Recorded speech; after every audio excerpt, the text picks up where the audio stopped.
This episode is presented to you by NFL Sunday Ticket, now on YouTube and YouTube TV. With NFL Sunday Ticket on YouTube and YouTube TV, you can watch your favorite teams' out-of-market Sunday games, plus watch up to 4 games at once with Multiview. Don't miss the race to the playoffs. NFL Sunday Ticket is now just $39 when bundled with YouTube TV, where you get even more football. Visit youtube.com/Spotify offer to sign up now. Lowest price on YouTube TV with base plan. Rest of 2023 season. Terms and embargoes apply. No cancellations. This episode is brought to you by Cricket Wireless. Ever wonder why people who come to Cricket stay with Cricket? If you think it's because of the blazing fast 5G, well, you'd be right. If you think it's because of the reliable nationwide coverage, then yep, right again. But it's probably also because you get all that and more at a price that'll make you smile. Besides, you wouldn't listen to this podcast at half speed, so why settle for slow wireless service? Upgrade by switching to Cricket today. Cricket 5G requires a compatible device and is not available everywhere. Fees, terms, and other restrictions apply. See cricketwireless.com for details. This episode is brought to you by Google Pixel, the official fan phone of the NBA and WNBA. The new Pixel 8 and Pixel 8 Pro are built different. How? Take the Audio Magic Eraser tool. It helps block out distracting crowd noise so your play-by-play commentary sounds crystal clear. The only phone engineered by Google brings out the audio you care about so your videos sound as crisp as they look. Learn more at googlestore.com/Pixel NBA. Audio Magic Eraser requires Google Photos app. May not work on all audio elements.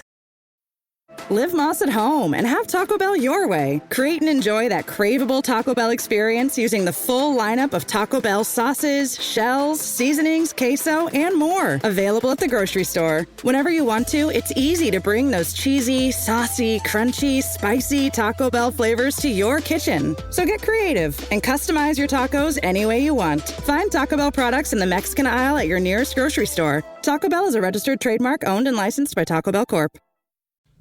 All right, we are here with Roger Espinoza just after training. Thad and I on our Tuesday training talks. I'm not supposed to call it Tuesday.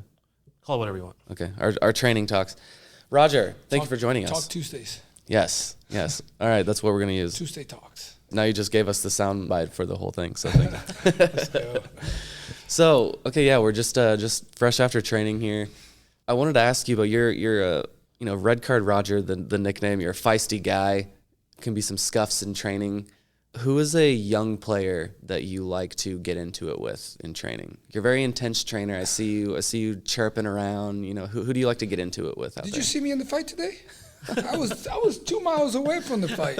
I wasn't even close in this scuffle. Hey, I didn't say anything about a fight. Yeah, no, we were not mentioning that today. I wasn't even close in the argument today. It wasn't a fight. It was an argument. It was a heated discussion. So as you can see in training, I'm completely different than games. Winning a training doesn't really does much for me, obviously, other than I'm trying to prove that I'm still able to keep up. But other than that, there's no one I'm trying to fight in practice. There's no one I'm trying to get into anything with, other than trying to get the best out of every teammate. There you go. To do well on the weekend, I should say, because that's more important. Obviously, you want to be as competitive as you can in training, and you want to win because that's going to set you up. But the way you train is the way you're going to play. So. You have definitely, obviously, taken on that role as a leader on the training ground everywhere with this team. And I'm curious as to what you would say to your younger self, the long-haired Roger with the tongue out, going crazy around out there. I'm wondering how you would treat your younger self. I wouldn't change much other than the red cards, like you're saying. Maybe be a little bit, I don't know if that makes sense, but we say keep a cool head. Don't be so hot-headed, I guess, in the game.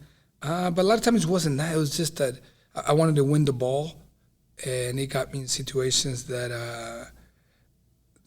I should have not been. But at the same time, you always look at it and you say, well, that's what got me to this point now. Exactly. So, yeah, but that would be a part that I was a little better. But, hey, average is 1 a year, right? It's not too bad. Yeah. Or less than that, right? No, so, I always say that name jokingly. But yeah, but no, I say, I'd be a little bit more calm and process things a little better. But, I'm happy how everything has gone. Would you have convinced Coach to move you to the midfield sooner? When I was younger? Yeah. No, I would say no, because the reason why I got to the middle and I was able to play in the middle is because of other positions that I was able to learn certain things, and then you actually don't take things for granted on the way you play a certain position. So I would say I was fine. It's fine. So pretty philosophical. You just like your journey was your journey. You're not really changing a lot. Huh? Yeah. All right. So I do have a kind of off the wall question for you. Talking to your other half, and she always talks about how she's the better player and stuff like that. But she also was told when she was younger that she needed to go watch a player on Sporting and learn to play his style. I know you've probably been asked about that before, but do you still give her crap about that and lord it over her? I would be reminding her of that all the time. I don't, because maybe at the time the coach, which was Mr. Blanco, we know now he's at a great coach, and he's one of the main reasons why he's in the national team with the women's team.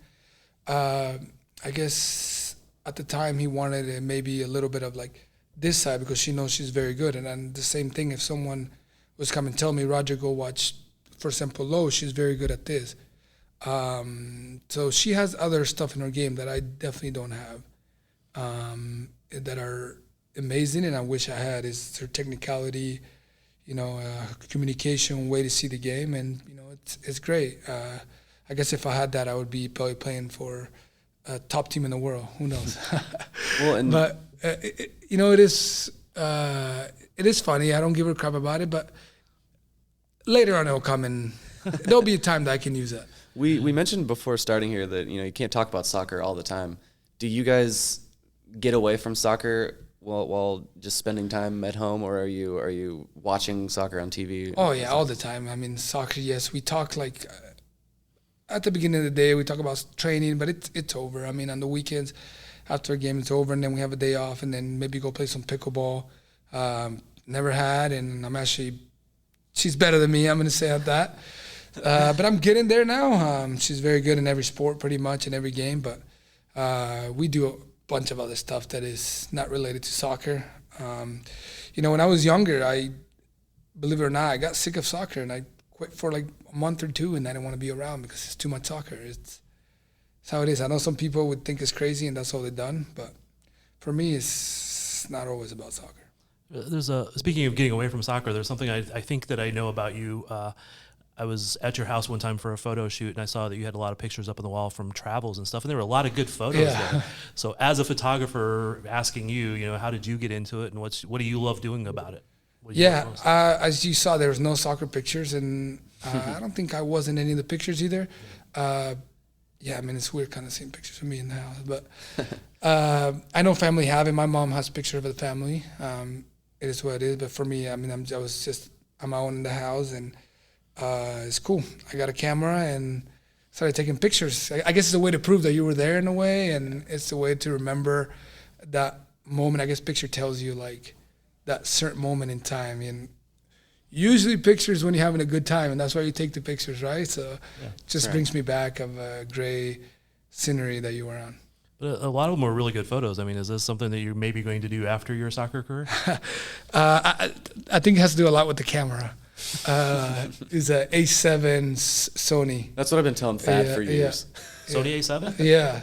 I shoot with A7 III. Yeah, there you go. So mine's A7 II. Wow, very nice. And I guess I have a buddy who's a photographer out in Denver, and he tells me the lens to get. Depends on what I'm going to shoot. If it's animals, I guess he tells me a certain thing, and if it's just so these are like while you were traveling? Yeah, where I'm traveling, anywhere I travel. You see there in the mountains or beach or plains. I take the camera. What's the last trip you went on? My honeymoon in Africa. Africa? With Lo'eau, yeah.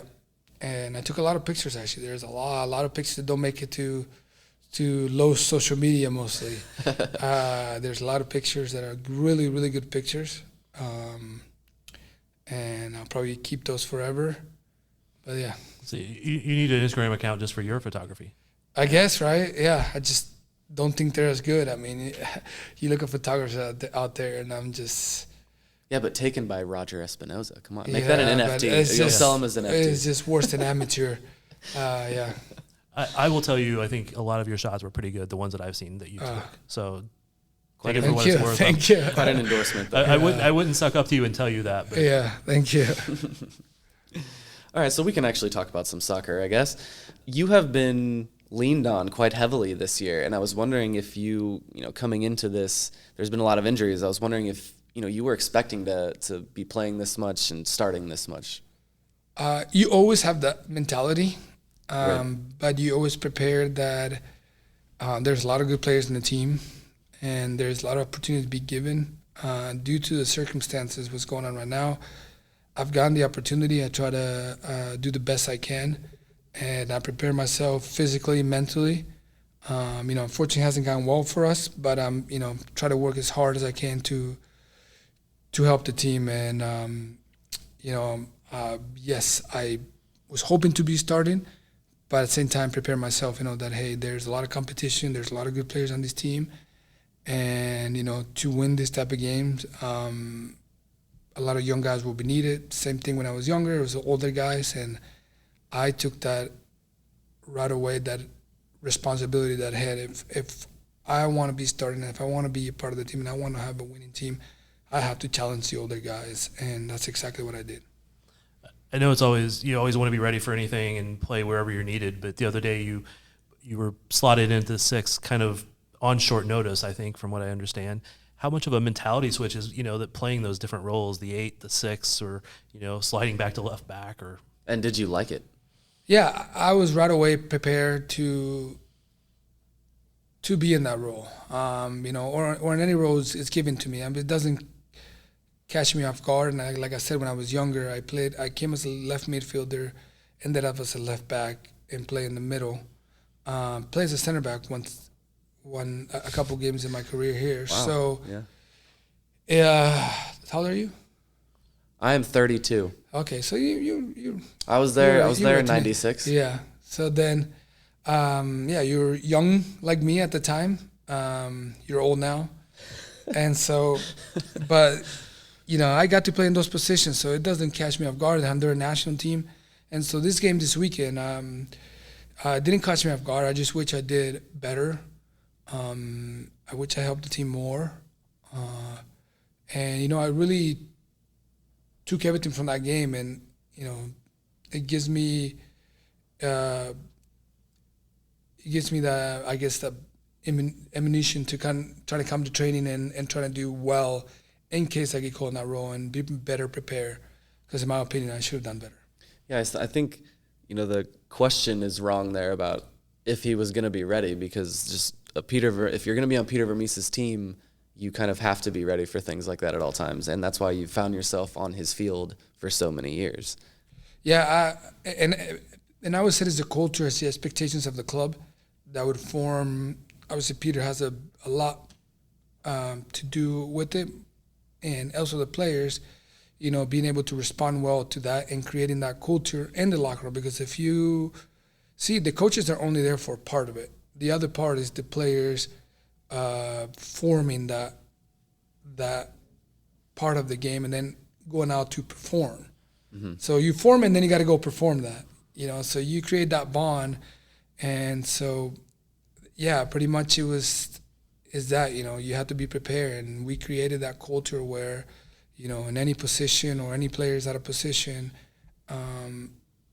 you cover for that, you take responsibility, and we need to get back to that. I don't believe we haven't gotten away with it. Season sometimes you don't play on your own. You play against great competition. Mm-hmm. So you got to be ready for that too, because there's great players out there, and if you have a great culture and great team, you better be ready too, because there's other teams that are very good too out there.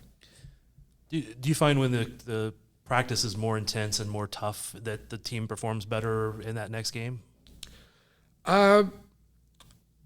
It's hard to tell. It's very hard to tell, but I think that shouldn't be an excuse, and I can't really see it much, but practice what it is. It's tough because you start in the week, and then it gets easier because you get in closer to games. So it is one way always, and regardless of if you thought you were feeling good that week or not, you still have to go to that weekend and perform, and that's the world we live in soccer, and you have to do it. So we're going to let you get out of here. You guys have a team meeting coming up that we have to clear this room for.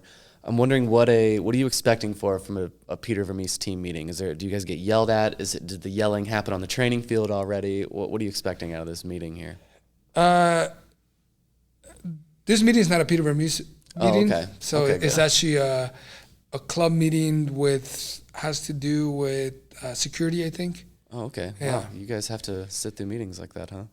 Oh, you don't understand. We went through so many meetings in the MLS and stuff. I mean, just every behavioral meetings that it's so many. So, but it's not all glorious. Yeah, guys. but going back to the Peter thing, there's meetings that are very common. There's meetings where you have to call stuff for what they are, and it is what it is, and it just happens in every job, I guess. It's the same for us. People, it's the same. I got here at 8 a.m. and we leave at 5 p.m. today. It's, I'm not saying have it harder or easier, but that's how it goes sometimes, Cool. Thank you very much, Roger. Thank you.